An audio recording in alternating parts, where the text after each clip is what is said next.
Hello and welcome to ChinnyVision. This time, a game based around a video digitizer. Loading up my Amstrad CPC 464 here because I'm going to load in a tape game, an original tape that I've got. It's Rasterscan by Mastertronic, my original copy. The newsagent even managed to stick the price on the inside of the case onto the inlay. So it's still got a little bit of stickiness on the cover there. Why did they do that? So to read the back of the case and try and explain what the game is, or perhaps not, it says on the back of the Mastertronic packaging, what do you do when all is you and the heat is left? With memory not uncorrupt and it heading for heat source conjunction and termination. You take MSB and repair and align until the scan returns and Starship Rasterscan survives. Yeah. An animated challenge in the weirdest atmosphere ever. Lunatic health warning. This game may affect your concept of reality. Born from the tortured mind of John Pickford of binary design. Joystick or keyboard. That's what the back of the case says. Now, I've got to be honest here. This game did not jump off the newsagent shelf at me.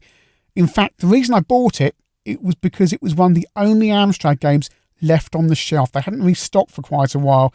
And I think it was some poker game, the Mastertronic chess game, or Rasterscan to buy. And I bought Rasterscan.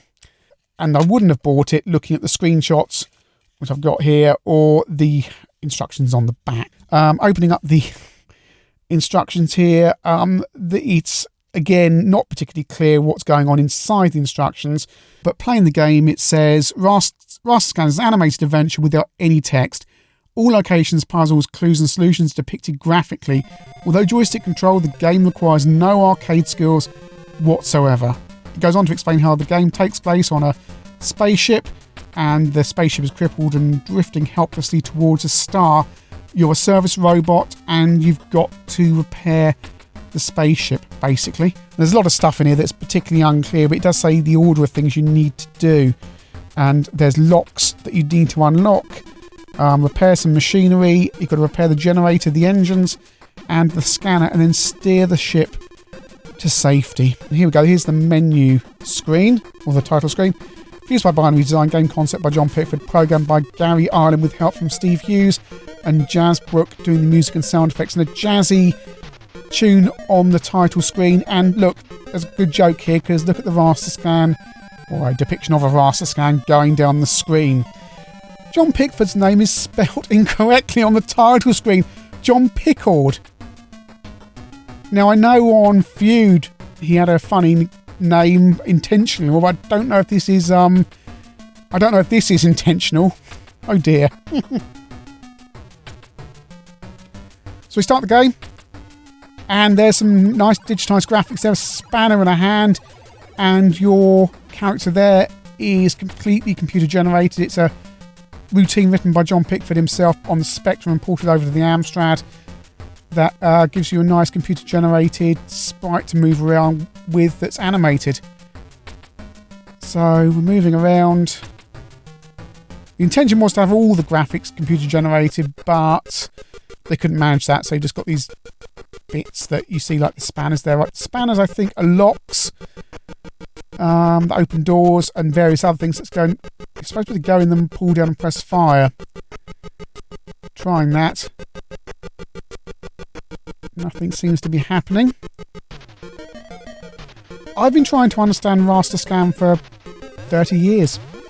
Every year or so I give it a go and try and play it, and I never get very far.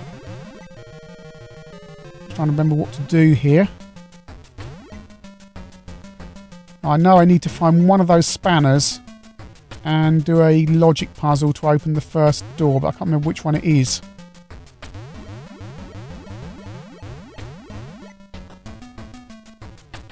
You might be able to think you can get off the edge of the screen at certain points, but you've got to look at a map down the bottom left, because you'll actually see the walls are almost invisible.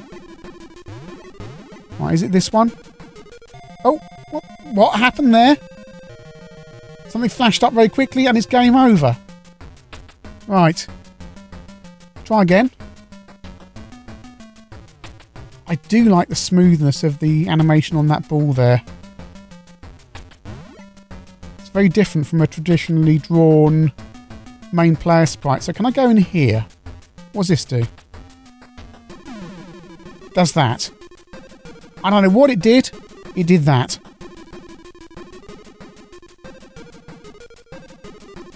Right.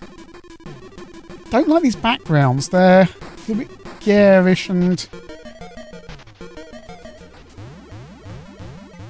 not very space station-y. Digitised graphics are a product of their age in that they're a little bit crude. But right, can I go in here? Let's try here. Nope, and it's game over again. I didn't catch that message because you have to pull down and press fire. So presumably, I'm just skipping past whatever message that says you've been killed for some unexplained reason. And this is kind of the problem with Rasterscan, that a lot of it is trial and error, and it can be very, very harsh. It doesn't explain that, no, this isn't the bit you need to be in. Right, what's that there? Can I go in this one? Oh. I'm not good with games that have balls, and the whiz ball I can barely play, which is why it hasn't been reviewed on this channel as yet.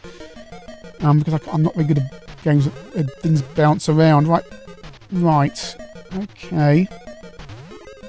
Does spanner operate something here? I'm just doing this by trial and error. It's gone blank. Right. Try the other one. There's a tape recorder in the background there.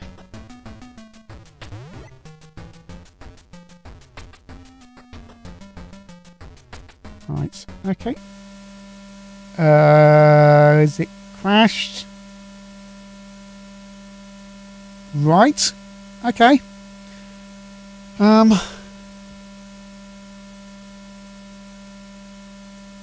No idea what's going on. Gonna have to reload.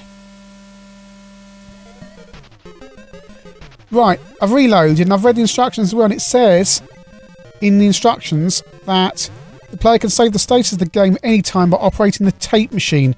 This will, of course, have to be repaired before use. So I don't quite know what's going on there. Right, let's go in this spanner because I need to open this door, and this is the one I need to open. Right, here's the logic puzzle. So, and what you do is you go round, and there's no way out of this. If you can't complete it, you're stuck in it. You can't just press escape and get back out to the game. You're stuck. You have to well, yeah. So, I think what you've got to do is turn all the colours the same, all the icons, all the segments the same colour. So I'm going around. You don't know what colour it's supposed to be. If it can be any of the colours or some of the colours. Right. Just try yellow. Go for yellow. I've done it. Right, so it's all yellow. So you've got to turn all of these yellow. Right, okay. Presumably different colours for different ones. Right. So, if I've got to get to the engine room first, as per the instructions say, I think it's up there. Right, bouncing off the corner of the screen again. Right. You've really got to watch that map to see where you're going. Right, so I've got to open that door there. That's pretty clear to me. Right. So, all the same colour again. Should be fairly straightforward. And I've inserted this bit in afterwards. What you can see here now is how long it took me to not solve this logic puzzle. 30 minutes. That's 30 minutes before I gave up. Over to Sinclair Spectrum. Again, this is programmed by Steve Hughes and designed by John Pickford. He hasn't programmed the Spectrum version like he did with Fuse.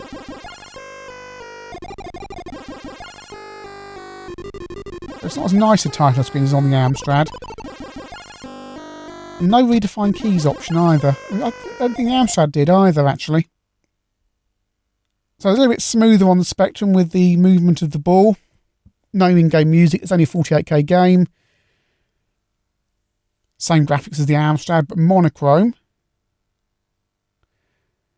Backgrounds aren't quite as distracting as they are on the Amstrad, where they're all orange. Right, so let's just try these in this version and see what happens if these are load and save icons. Right, no, battery overloaded, all power gone. Game over, press fire to reset. So on the Amstrad you get a blank screen. On the Spectrum you get game over. Right, let's try again. Off we go. Over those two there. Right. So what does this one do here then? If I can get down there. So this is the one that I think must have been a save game thing on the Amstrad. Can't get positioned. You've got to get yourself positioned very precisely. Not doing anything. So, yeah. One more go. No, it's not having it. It's not having it. So, weird inconsistency there between the Spectrum and Amstrad versions for a start. So, let's see what happens on some of these others. Let's see around here. Oh, it's so fiddly. You've got to get yourself very precisely positioned at times. Battery overload, all power gone. You see, it's so harsh. You just land on these things and it's game over. No real explanation of what any of these things do. I know it's supposed to be a graphical adventure, but there's no explanation and the punishment seems very harsh. And there's no differentiation between what all these objects do. I don't get it. Oh, try this one.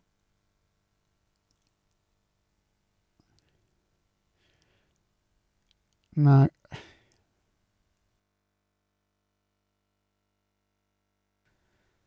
Alright, so I just want to see what kills me, really. Yeah, that one kills me as well. So I think the only way out is that the way I went on the Amstrad version. The engine room direction. Oh, that one teleports you. Right. You see, again, why would some of these kill you and why would some of them teleport you? You're only going to learn this stuff by trial and error. It's just... Right, so here's what the key code thing looks like on the Spectrum. It's smaller, but it comes in a little window. Right, so again, is it change it all to one colour? I don't know.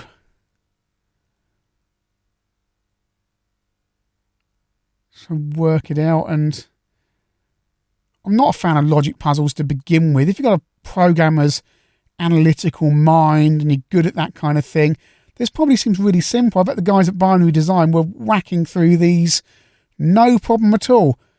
But if you're a simpleton like me who's rubbish at things like Rubik's Cubes and those logic puzzles they gave you at school, you got no chance. Over to the MSX, and I'm fully expecting a straight specky port. It's written by the same person as the Spectrum and Amstrad versions.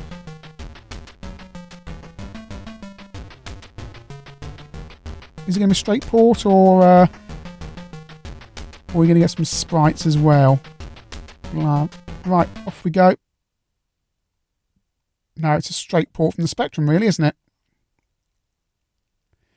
It's all looking very similar to the Spectrum, slightly different colours, but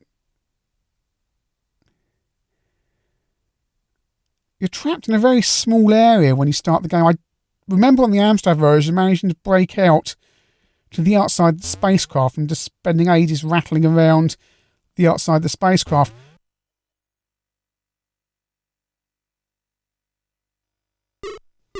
So let's forward it on to a little bit on the MSX here, and we're by the engine bay room doors, so we should need to change this all to one colour, as we did on the Amstrad.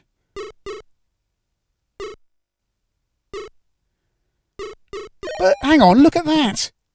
That's not all the same colour. It just seems to have let me through with, I don't know what I've done to solve that. Have I just been doing it so long, the game's just gone, I just let him through. He's trying hard enough. I don't understand. What am I missing? What am I missing here? This entire game, and I think the Pickford Brothers have said this on their website, feels like a game that's been designed as a cool concept, first of all, with the digitizer, and the gameplay's been wrapped around it. Over the C64, and again, Pickford games have a habit of going west when they're ported the 6502 system, so it'll be interesting to see how well this one comes out. Space or Fire starts game. Nice font. Oh, right, okay, on the C64, we've got a much more traditional sprite and traditional graphics-based approach. Oh, this is much easier on the eye. I appreciate the cleverness of using a digitizer and using that nice routine to make that ball spin round, but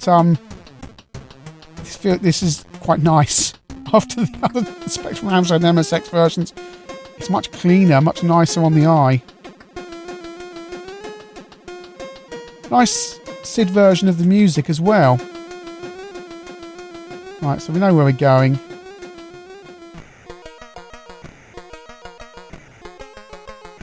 And they've just drawn a traditional tape recorder there as well. Let's see what happens there. Press play and record on tape. Or press record and play on tape, rather. So that is genuinely the load and save gameplay area. Right, so I just forwarded this on. So try and get up to the engine room again. I had to restart the game after that because it didn't have a tape recorder plugged in to save anything. Right, so first logic puzzle on the C64. Oh, nice graphics. That's nice. Like this. It looks 3D and almost like polygon type things with that shading. Right, so is it all one colour again? Trying to do this.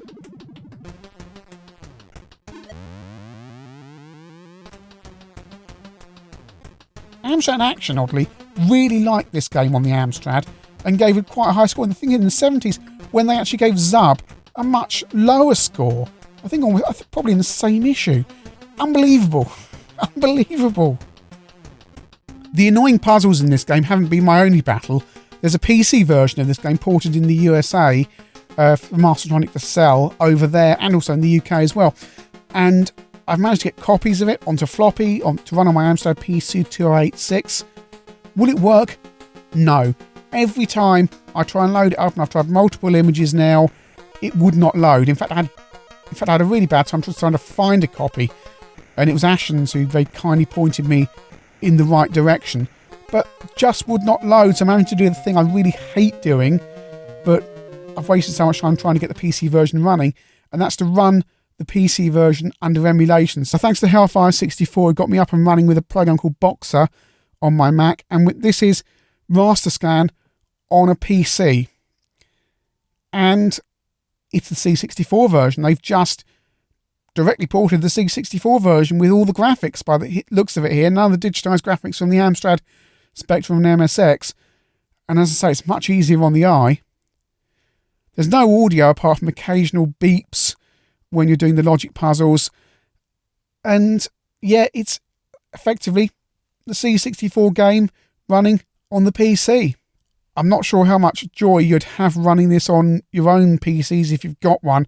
Certainly on my V30 processor that I've got in my PC 2086, it won't run. I actually couldn't get it running on DOSBox either, hence why Hellfire 64 helped me out. And this is what the game looks like in CGA. Yeah, it's burning itself into your retinas with this horrific CGA colour scheme. If you are going to play it on the PC, play it in EGA mode. Rasterscan is a pretty radical idea, almost an adventure game but completely using an arcade-style graphical interface. The problem is, it falls down, and just illogical at some points of what you have to do.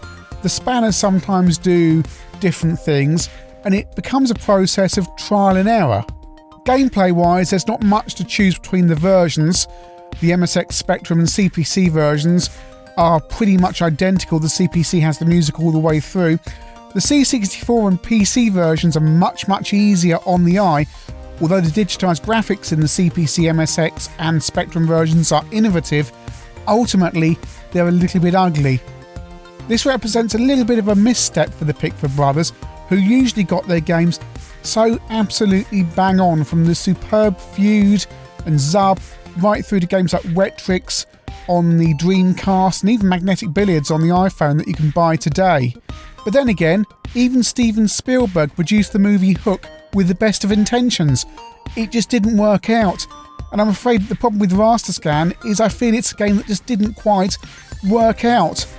But hey, if the Pickford Brothers got it slightly wrong on this their first semi-puzzle game, then they clearly learned from their mistakes, because they later produced the absolutely splendid and wonderful Wet Tricks on the Dreamcast, and that is a game I recommend you check out.